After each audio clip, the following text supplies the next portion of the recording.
যদি আল্লাহ তাআলার অনুগ্রহ না হইতো আমরা কেউ কালিমাওয়ালা হইতাম না, আমরা কেউ মুসলমান হইতাম না, আমরা কেউ শয়তানের ধোঁকা থেকে বাঁচতে পারতাম না, আমরা কেউ আমাদের নফসকে আমাদের দিলকে ন্যূনতম পবিত্র এতটুকু পেতাম না যদি রব্বে করিমের ফজল আর করম না হতো।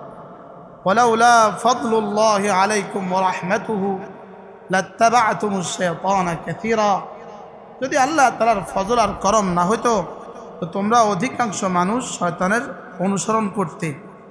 তাহলে আল্লাহ তাআলা যে আমাদেরকে একটুখানি মসজিদমুখী করেছেন এটা শুধুই আল্লাহ তাআলার ফজল আর আল্লাহ তাআলার করম। বলেন আল্লাহ তাআলার ফজল, আল্লাহ তাআলার করম। ওয়ালাউলা ফদলুল্লাহি আলাইকুম ওয়া রাহমাতুহু ওয়া আন্নাল্লাহা লারাউফুর রহিম। আশ্চর্য কথা হলো আল্লাহ তাআলা বলেন যদি আমার ফজল না হইতো, এরপরে এখানে একটা শব্দ আল্লাহ তাআলা মাহজুফ রেখে দিয়েছেন, ওয়ালাউলা ফদলুল্লাহি আলাইকুম ওয়া রাহমাতুহু, যদি আল্লাহ তাআলার ফজল আর আল্লাহ তাআলার রহমত তোমাদের উপরে না হইতো। তাহলে বোঝা গেছে এখানে কিছু একটা কি আছে, উজ্জ আছে। এরপরে শব্দ আল্লাহ তাআলা বলেন ওয়া আন্নাল্লাহা লারাউফুর রহিম, নিশ্চয়ই আল্লাহ তাআলা রাউফ, আল্লাহ তাআলা রহিম। বোঝা গেছে মধ্যখানে একটা কথা কি আছে, উজ্জ আছে। এই উজ্জটা কি? এটা হলো যদি আমার রহম আর ফজল না হইতো, এক এক দিন এক এক জাররা গুনাহ করার পরে তোমরা কেউ আমার আযাব থেকে বাঁচতে পারতে না, কেউ আমার আযাব থেকে বাঁচতে পারতে না। ওয়া আন্নাল্লাহা লারাউফুর রহিম, এই আয়াতের দ্বারা বোঝা যায় এখানে মাহজুব আছে এটা। আল্লাহ তাআলা বলেন আমি বড় রাউফ, বড় দয়ালু, আমি বড় রহিম। এই জন্য আমার ফজল আর করমেই তোমরা গুনাহ করা সত্ত্বেও আযাব থেকে বেঁচে গেছে।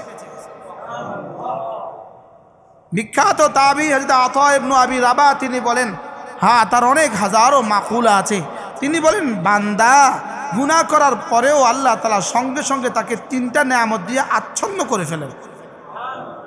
করছে গুনাহ, আল্লাহ তাআলা তিনটা নেয়ামত দিয়ে তাকে আচ্ছাদিত করে ফেলেছেন।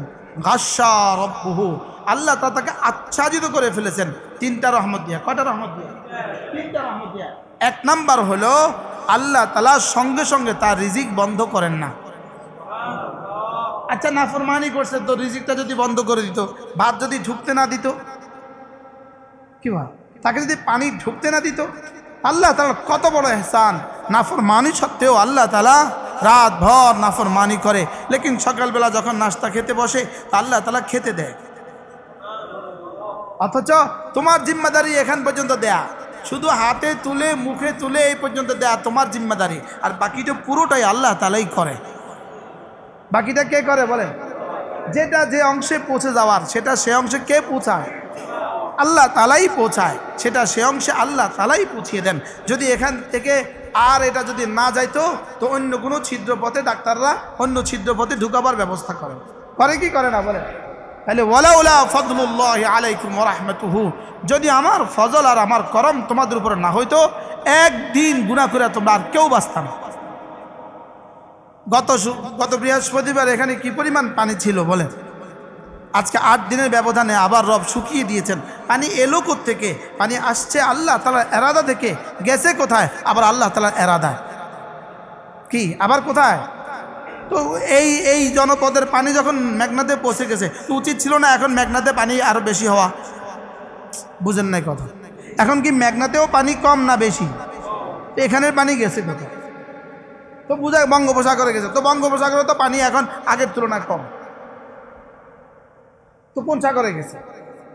তাহলে বোঝা গেছে পানি আল্লাহ তাআলার এরাদায় আসছে, আল্লাহ তাআলার এরাদায় গেছে।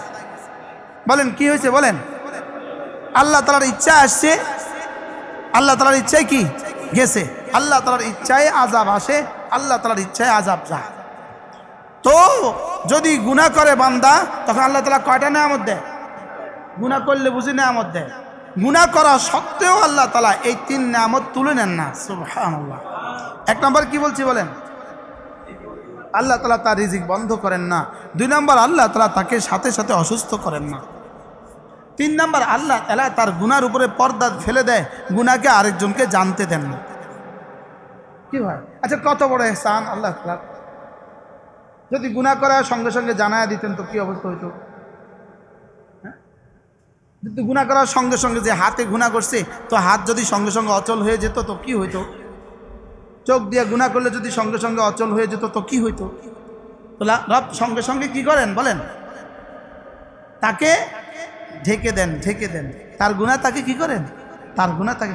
মজার বিষয় হলো আল্লাহ তাআলা এই উম্মতের গুনাহকে দুনিয়াতে যেমন পর্দা দিয়ে রাখছেন, হাসরের ময়দানেও এই উম্মতের গুনাহ আল্লাহ তাআলা পর্দার অন্তরালেই বিচার করবেন। বলেন কি বিচার করবেন? বলেন পর্দার অন্তরালেই বিচার করবেন। এই জন্য এবার মক্কা শরীফে আমি এক কিতাব পড়ছি, এই আয়াতে কারিমা বুঝি, মা কানা মুহাম্মাদুন আবা আহাদিন মিন রিজালিকুম ওয়ালাকিন রাসূলুল্লাহ ওয়া খাতামান নবিয়্যিন। এই আয়াতে কারিমার মধ্যে তাফসীর মক্কা শরীফে বসে আমি পড়ছি। আমার পাশে এক আরব বসা ছিল, আমি যখন এটা মোতালা করতেছিলাম এক আরব বসা ছিল। আমি এটা পড়া কারে শোনাম? এটা আশ্চর্য কিছু, পড়লে শোনাইতে হয় না আরেকজন, আমি কারে শোনাম? আমি ওই আরবেই বলছি। ওই আরব কয় সুবহানাল্লাহ। আমার হাতে ছিল এই মোবাইল, তো ওই আরব আমার এই পড়া দেখে যেমন সুবহানাল্লাহ কইছে, আমার মোবাইলটা দেখেও কয় সুবহানাল্লাহ। তোমার হাতে এই মোবাইল এখনো তুমি এটা ব্যবহার করো, একবার তুমি এটা পাইছো কম। বাহরাল আশ্চর্য বিষয় হলো আল্লাহ তাআলা এই উম্মতের গুনাহ পর্দার আড়ালেই কি করবেন? হাসরের ময়দানে বিচার করবেন। সুবহানাল্লাহ বলে না? এরপরে লিখছে এই উম্মত সর্বশেষ উম্মত কেন? এইটা হলো মজার বিষয়। এই উম্মত সর্বশেষ উম্মত কেন? বলে আল্লাহ তাআলা তার রাসূলের সৌজন্যে রাসূলকে আখিরি নবী বানায়া রাসূলের উম্মতকে আখিরি নবীর আখিরি উম্মত এজন্য বানিয়েছেন, যদি এই উম্মতের পরে আর কোনো নবী আসতো তাহলে এই উম্মতের গুনাহগুলো আল্লাহ তাআলা ওই উম্মতের কাছে কিতাব দিয়ে প্রকাশ করে দিত। তো আল্লাহ তাআলা এই জন্য এই উম্মতকে আখিরি বানাইছেন। এরপরে আর কোনো উম্মতও আসবে না, আমাদের দুষ্কৃতির কথা আল্লাহ তাআলা আর কারোর কাছে বলবেও না। কি এই জন্য এই চোর ডাকাত যা আছে এদের কথা আল্লাহ তাআলা আর কারোর কাছে কইতো না। আশ্চর্য না? আল্লাহ তাআলা আর কারোর কাছে কি করবেন না? পিছনের সমস্ত নবীদের উম্মতের কুকীর্তিগুলো আল্লাহ তাআলা আমাদের কাছে কোরআন দিয়ে বলে দিছে। বলছে না? বলছে না?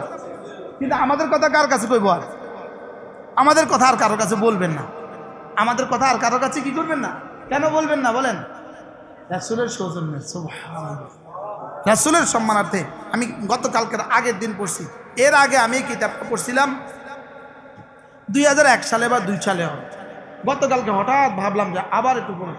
কাজী আয়াজ কিতাবুশ শিফা, কাজী আয়াজ আলাইহির রহমাত তিনি লিখছেন আল্লাহ তাআলা যখন ওই আয়াতে কারিমা নাজিল করলেন, ওমা আরসালনাকা ইল্লা রাহমাতাল লিল আলামিন, আল্লাহ তাআলা বলেন হাবিব আমি না আপনাকে জমিনে রহমত বানিয়ে পাঠিয়েছি।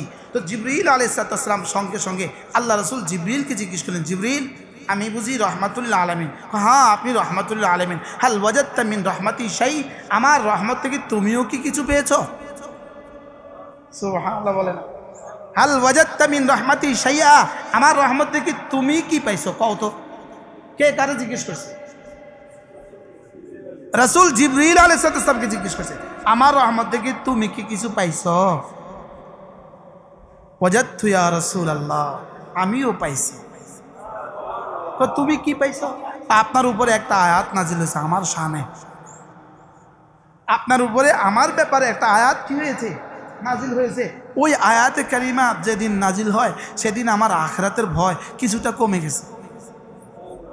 কি আপনার উপরে আমার জন্য একটা আয়াত নাজিল হয়েছে,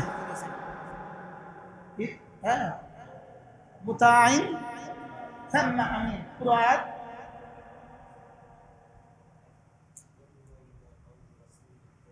ইন হুয়া ইল্লা কাউলু রাসূলিন কারীম যী কুওয়াতিন ইনদা যিল আরশ, যী কুওয়াতিন ইনদা যিল আরশে মাকিন মুতাইন সাম্মা আমিন। আমার ব্যাপারে আপনার উপরে কোরআনে কারীমে রব্বে কারীম বলেন আমি নাকি আল্লাহ তাআলার কাছে আমিন। আমি নাকি আল্লাহ তাআলার কাছে কি আমিন। আমিনের এক তর্জমা হলো যে আমান দেনেওয়ালা। তো আমারে যদি আমান দেনেওয়ালা হয়, নিরাপত্তা দেনেওয়ালা হয়, এখানে আমিন মানে আমানতদার। আমি যদি আমিন হই তো আমারে আবার আযাব দিব কেমন? সুবহানাল্লাহ বলেন। তো এই শব্দ থেকে আমার কাছে লাগছে যে আল্লাহ আমারে আযাব দিত না। আল্লাহ আমাকে কি দিবে না? যে আল্লাহ তাআলা আমার ব্যাপারে বলছেন জি কুওয়াতিন ইনদা যিল আরশে মাকিন, আমার নাকি আরশের মালিকের কাছে আমার নাকি একটু জায়গা আছে, আমার নাকি আরশের মালিকের কাছে আমার একটু কি আছে? জায়গা আছে, আমার একটু সম্মানজনক অবস্থান আরশের মালিকের কাছে নাকি আছে, আমি নাকি মুতা, আমি নাকি আমিন, এই জন্য আমার কিছুটা ভয় দূর হয়ে গেছে। সুবহানাল্লাহ। আল্লাহ তাআলা আমাদেরকে আখিরি উম্মত এজন্য বানিয়েছেন, মূলত আখিরি উম্মত বানিয়ে আমাদেরকে আখিরি উম্মত বানাইছিলেন শেষ পাঠিয়েছেন শেষে, লেকিন জান্নাতে দিবেন আগে।